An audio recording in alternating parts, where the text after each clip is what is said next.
श्री गुरुचरित्र अध्याय 6. कैकसी म्हणजेच रावणाची माता, जी शिवपूजनाशिवाय कधीच अन्न ग्रहण करीत नसे. एके दिवशी तिला शिवलिंग मिळाले नाही. क्षणाचाही विलंब न करता तिने वाळूची एक लहानशी पिंड तयार केली आणि त्याला शिव मानून प्रार्थना करू लागली. ते दृश्य पाहून रावणाला कमीपणा वाटला. तो धावत तिच्याजवळ आला आणि म्हणाला, तुला वाळूची पिंड नव्हे, मी साक्षात कैलास पर्वतच आणून देतो. तो थेट कैलासाकडे गेला. आपल्या 20 बाहूंनी पर्वत हलवू लागला. त्रिभुवन हादरले, देव भयभीत झाले, पार्वती थरथर कापू लागली. तेव्हा भोळे शंकर म्हणाले, हा कोण अहंकारी व्यक्ती? हाताने कैलासावर दाब दिला. क्षणात रावण पर्वताखाली दडपला गेला. वेदनांनी विव्हरतनी तो ओरडला, हे नीलकंठ, मला वाचवा, वाचवा मला.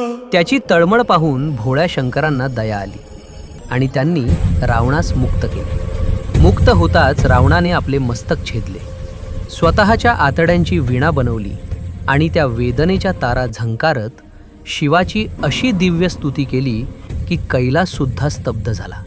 भोळे शंकर प्रसन्न झाले आणि वर मागण्यास सांगितले. रावण म्हणाला, माझ्या मातेसाठी कैलास द्या. शंकर शांतपणे म्हणाले, ती कैलास नाही, माझे आत्मलिंग घेत, ते माझे प्राण आहेत, पण वाटेत भूमीवर ठेवू नकोस. रावण आत्मलिंग घेऊन लंकेकडे निघाला. देव घाबरले. विष्णूंनी नारद व गणपतींना योजना सांगितली. सूर्यास्ताचा भास निर्माण केला. नारदांनी रावणाला थांबवले.